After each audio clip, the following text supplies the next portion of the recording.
여러분 반갑습니다. 오늘은 에스겔서 40장, 41장을 살펴보도록 하겠습니다. 근데 어제 제가 목소리가 조금 잠겼었죠. 여름 되면은 덥잖아요. 그 밤에 에어컨도 켜고 그다음에 선풍기도 켜고 자는데 그러면 아침에 목이 꽉 잠기는 그런 경우들이 종종 있습니다. 감기에 걸린 건 아니고. 40장, 41장 오늘 살펴볼 텐데 오늘 말씀의 시작 보십시오. 40장 1절 보시면 우리가 사로잡힌 지 25째 해. 그러니까 사로잡힌 지가 에스겔은 2차 포로 유수였죠. 그럼 597년입니다. 597년 빼기 25째 해라고 하니까 25를 하면은 572가 나와요. 572. 그리고 성이 함락된 후 14째 해라고 얘기를 하죠.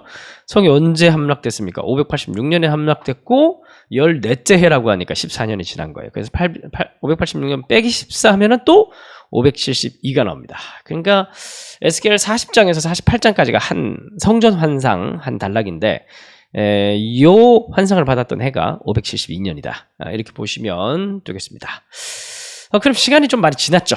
시간이 많이 지났고 이제 함락된 지도 벌써 10 몇 년이나 지났으니까 이제 어느 정도 사람들이 받아들였을 것이고, 그리고 3차에까지 걸쳐서 유대인들이 바벨론으로 사로잡혀 왔으니까 포로 공동체, 포로기 공동체, 바벨론 갈대아 그쪽 지역에 함께 살고 있었잖아요. 잡혀온 사람들이. 그 공동체도 이제 어느 정도 시간이 많이 지난 겁니다. 그죠? 1차로 포로 사로잡혀간 사람들은 벌써 한 세대가 지날 정도로 살았고, 이제 바벨론에서 태어난 사람들도 많이 있을 거고, 이제 약간 이제 그런 이제 분위기인 거예요. 그런 분위기 공동체에서, 중요한 건 뭐냐면은, 그때 당시 사람들, 고대 사람들의 신앙의 중심은 어디에 있었냐면은, 오늘날 우리도 마찬가지죠. 교회가 없으면은, 뭐 어떨 것 같아요, 여러분들? 교회, 건물 말이에요, 건물. 우리가 건물을 중요하지 않다고 이제 가끔 얘기하시는 분들이 계신데, 저는 개척을 할 때 교회 건물이 있어야 된다고 생각을 했습니다.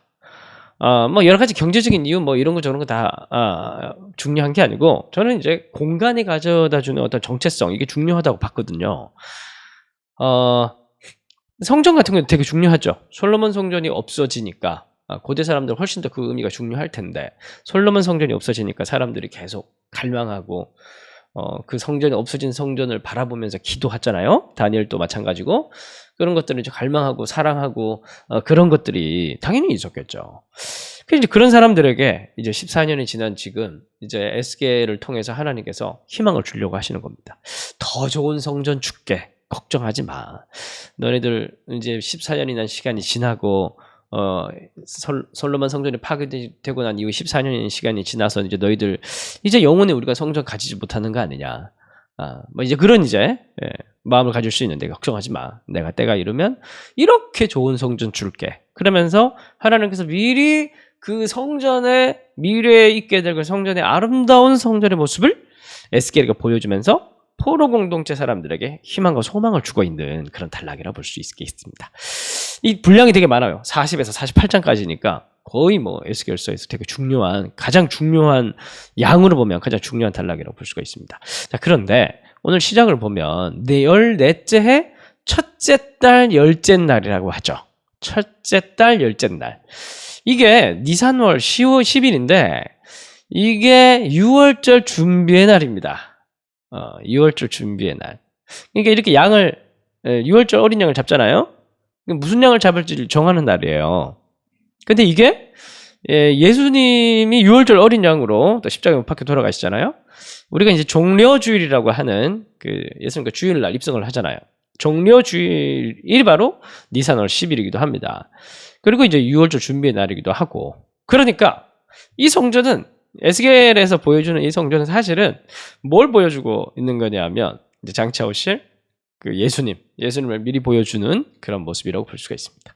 예수님 이제 성전의 완성으로 오셨죠. 챗 GPT가 그려준 에스겔 성전인데 성경의 내용과는 좀 다르지만 여러분들 그냥 좀 환상적 의미로 이미지로 한번 에스겔의 마음을 좀 공감해 보시라고 이렇게 한번 GPT에게 제가 명령을 해서 성전을 한번 그려봤습니다. 에스겔 성전. 그러니까 이 성전을 미리 가는 거예요. 답사를 하는 겁니다. 성전 답사기예요. 성전 답사기. 40에서 48장까지가. 여러분, 우리 저희 이제 동그라미 교회가 다음 주 토일, 금토 이제 저희들이 전교인 리트릿, 이제 교회 개척 되고 난 이후에 전 교인이 교회를 떠나서 뭔가를 한번 해보는 건 처음인데, 참 다들 기대에 차 있습니다. 빨리빨리 신청을 하셔야 될 텐데, 기대에 차 있습니다. 저도 되게 재밌을 것 같고 아주 행복할 것 같아요. 그래서 이제 지난주에 미리 저희 조장님들과 함께 답사를 갔다 왔는데, 답사도 막 되게 흥분되고 아주 들뜨더라고요.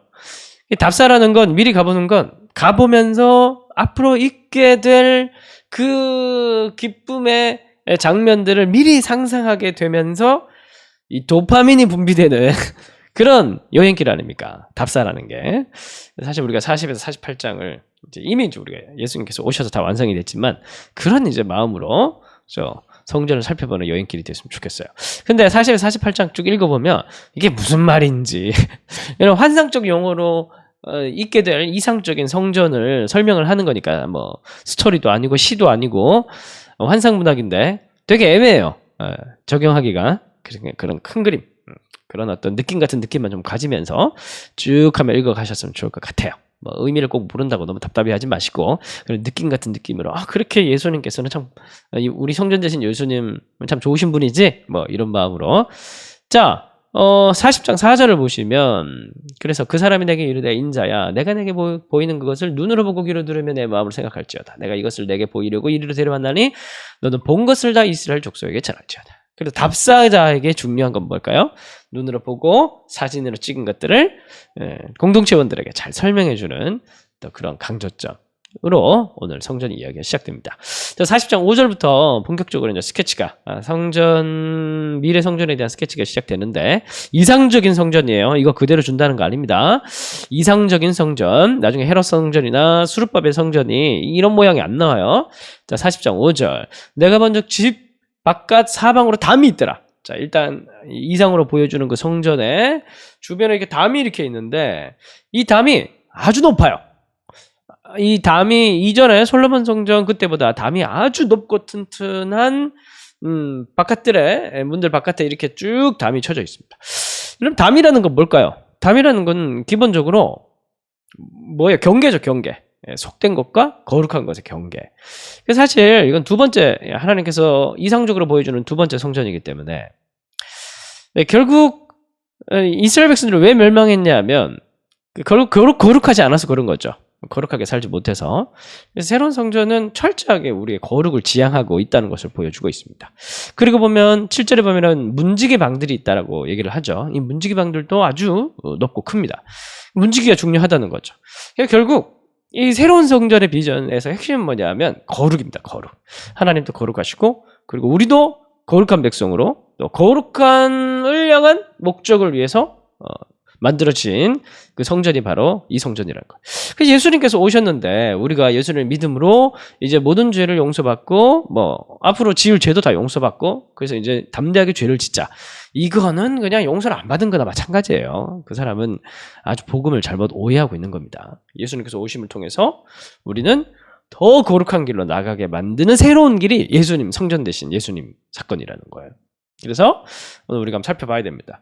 여러분 읽으시면서 더 이 거룩을 향한 경계, 문지기, 그 다음에 이 규모들, 이런 것들을 이제 잘 또 성전을 읽어보시면서, 그래, 우리가 거룩함을 향한 그런 부르심을 받았지. 새 언약이라는 것은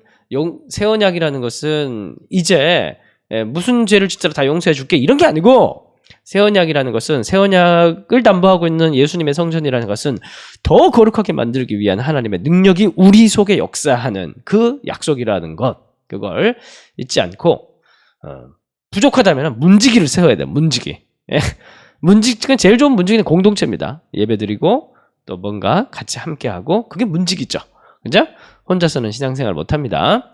자, 그리고 40장 17절부터 쭉 보시면 이제 상세하게 묘사를 하는데, 되게 이게 멀어요. 안뜰에서 바깥문까지, 안뜰에서 바깥문까지 52m. 52m입니다.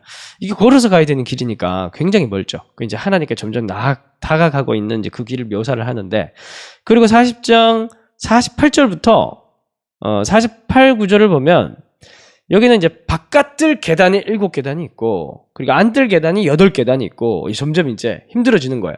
그 다음에 성전으로 가는 계단은 또 10계단이 있고, 이러면서 점점 하나님께 다가가는 길이 어렵도록, 그렇게 구성이 되어 있습니다. 자, 그리고 41장 1에서 4절 보면은, 이게 이제 중심, 이제 지성소로 가는 길인데, 점점 갈수록 좁아집니다. 성전 입구는 5m, 지성소의 입구는 3m. 결국 이제 마지막 지성소는 대제사장 한 사람만 들어갈 수가 있죠. 그리고 점점 이제 하나님께 가는 길이 좁고 험하고 찾는 이가 적을 수밖에 없는 이제 그런 구조를 보여주고 있습니다. 결국 다시 말씀드리지만 이러한 성전 구조를 통해서 보여주고는 첫 번째 보여주고 있는 메시지는 뭐냐면 거룩함. 하나님은 거룩하신 분이다. 그리고 우리는 새 언약 백성들은, 새 성전의 새 언약 백성들은 이 거룩하신 하나님을 예배하고 또한 거룩한 삶을 향해서 부름받은 사람들이다 라는 것을 강조하고 있는 본문이다. 이제 그렇게 여러분들이 통독하시면 좋을 것 같습니다.